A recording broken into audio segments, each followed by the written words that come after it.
안녕하세요.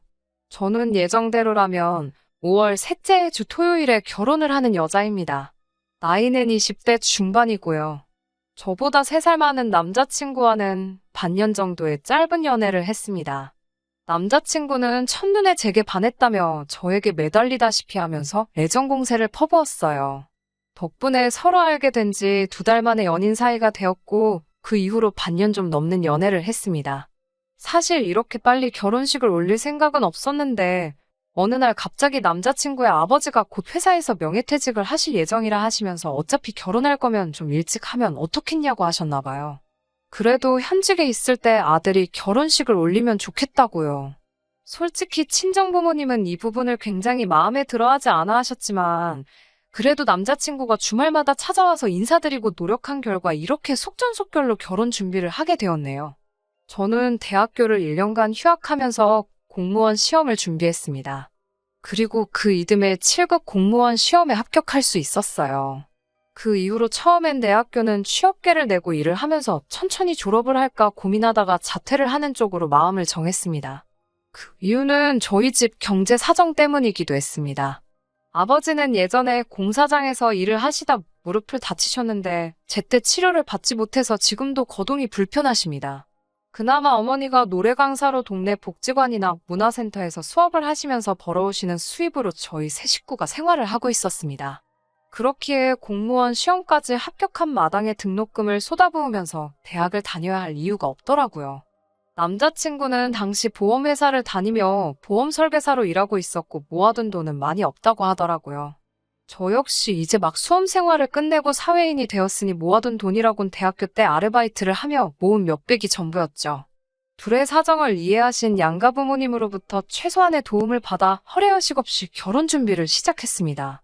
집값과 예식장 비용까지 정확하게 반반으로 부담했기 때문에 큰 잡음이나 트러블은 없었고요.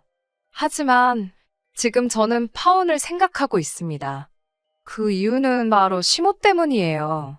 아니, 사실 뭐 시모만 문제겠어요. 그런 시모를 어떻게 하지 못하는 시부와 남편도 다 한통속이지요. 3주 전에 있었던 일입니다. 예비 시가의 청첩장과 관련하여 드릴 말씀이 있어서 다녀왔는데 여기서 문제가 생겼습니다.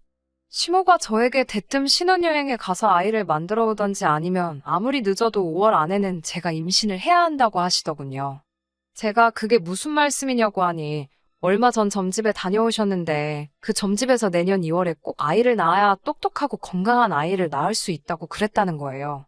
물론 예비 시모야 좋은 뜻으로 가서 점도 보고 저한테 그러시는 거였겠지만 기분이 좋지만은 않았습니다.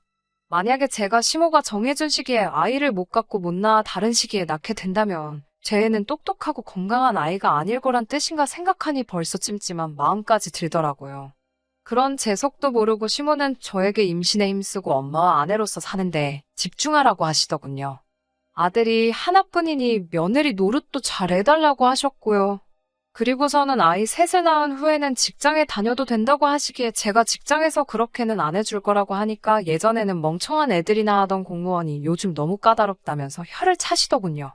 솔직히 이런 이야기를 들을 때 이미 이 결혼은 하는 게 아닌 것 같다는 생각을 하고 있었어요.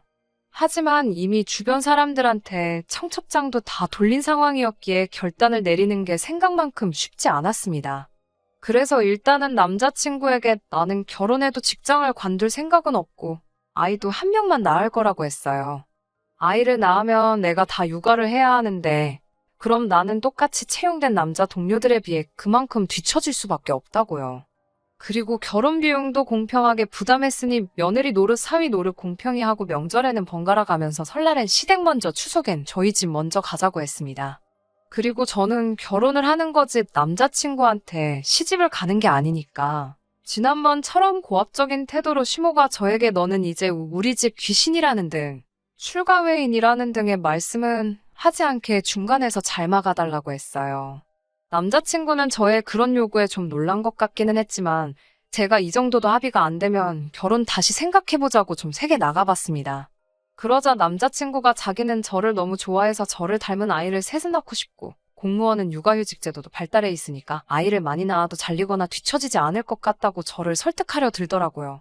그리고 결혼 비용을 반으로 부담한다고 해도 며느리는 며느리로서 요구되는 도리가 분명히 있는데 어떻게 시모한테 그런 말도 하지 말라고 할 수 있냐며 저더러 조금만 양보를 할 수는 없겠냐고 하더군요. 그런 말을 듣고 있으니까 점점 더 기가 차더군요. 그래서 제가 청첩장 나왔다고 결혼식 못 물을 것 같냐고 따졌습니다. 그제서야 남자친구는 제가 진심으로 하는 말이라는 걸 이해했는지 알겠다며 꼬리를 내리더군요. 그렇게 대화가 일단락되고 저는 남자친구가 제가 지금 어떤 마음인지 어느 정도는 이해를 했을 거라고 믿었습니다. 약속한 대로 시모한테도 제 뜻을 잘 전달했을 거라고 믿었고요. 그렇지만 제 기대가 너무 컸던 건지 시모는 전과 달라진 게 하나도 없었습니다. 오히려 다시 한번 저에게 제가 왜 파혼을 해야 할지 결심을 세우게 만들어 주었습니다. 시모와 시부는 저희 부모님에 비해 나이가 10살 정도는 많습니다. 저희 부모님은 결혼을 일찍 하신 편이었고 시모와 시부는 당시 시대를 고려했을 때 늦게 하셨거든요. 그래서 전에 있던 상견례 자리에서 저희 부모님의 나이를 듣더니 아이고 사회에서 만나면 겸상도 못할 나이네 이러시는 거예요. 저희 부모님은 그래도 딸 상견례 자리라고 그런가요? 라고 어색하게 웃으며 넘기셨고요. 그 외에도 신경에 거슬리는 대화가 오고 가긴 했지만 그래도 좋은 날이라서 그럭저럭 지나갔습니다. 그리고 시간이 흘러 며칠 전 시모에게서 전화가 왔어요. 시모는 뜬금없이 너희 어머니 일요일에 바쁘냐고 물으면서 너희 어머니랑 너랑 일요일에 여기 동네 좀 와라 이러시는 거예요.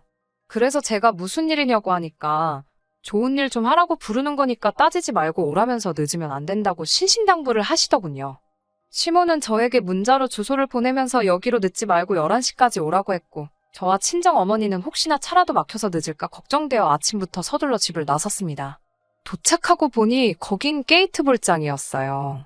여기로 저랑 친정 어머니를 왜 부른 거지 생각하고 있는데 시모가 도착을 했습니다.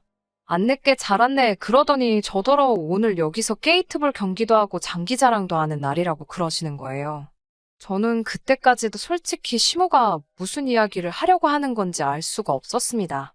그런데 시모가 저희 어머니를 보면서 노래를 그렇게 잘한다면서 왔으니까 언니 오빠들 좋아하는 트로트 몇 개 좀 뽑고 가 분위기 좀 살리게 이러는 게 아니겠어요.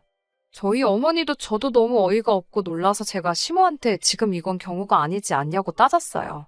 그러자 시모가 저더러 너는 제정신이냐면서 어떻게 며느리가 시모한테 말버릇이 그게 뭐냐고 그러는 거예요. 그러니까 저희 어머니도 나서서 아직 결혼도 안 시켰는데 무슨 며느리냐고 그러면서 그리고 네가 뭔데 나를 불러서 노래를 하라 말아야 나이를 먹으려면 곱게 먹어 그러시더군요. 그러니까 시모도 지지 않고 저희 어머니께 나이도 한참 어린 게 어디서 반말이냐면서 내가 너더러 공짜로 노래하랬냐고 돈 줄 거라고 그러는 거예요. 저희 어머니가 집구석에 돈이 얼마나 많다고 돈 타령이냐면서 그 돈으로 약이나 사 처먹고 정신 똑바로 차리고 살라며 악을 쓰시더군요. 이 모든 게 제가 그 모자란 인간이랑 결혼을 한다고 들어서 그런가 싶어 더 이상 단 1초도 더는 그곳에 머무르고 싶지 않았어요. 그래서 시모에게 나이값 좀 하시라고 소리를 치고 친정 어머니를 모시고 뛰쳐나왔습니다.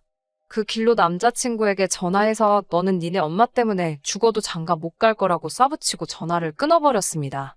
무슨 영문인지 몰랐는지 남자친구는 몇 번이고 다시 전화를 걸더니 어느 순간 멈췄더라고요. 아마 지네 엄마한테 들었을 거예요.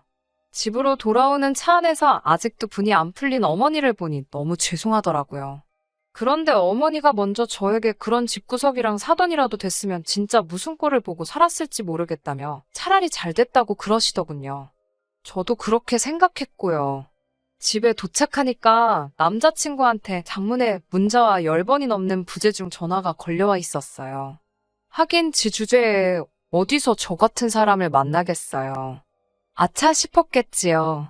하지만 이제 버스는 떠난 거 아니겠어요. 어디 가서 차마 쪽팔려서 이런 이유로 파혼했다 소리는 못할 것 같아요. 그냥 성격 차이라고 하려고요. 기왕 이렇게 된 거 진짜 제대로 된 사람 시간을 갖고 찾아봐도 괜찮겠지요? 남자친구도 평생을 두고두고 지내 엄마 때문에 저를 놓친 걸 후회하며 지냈으면 싶네요.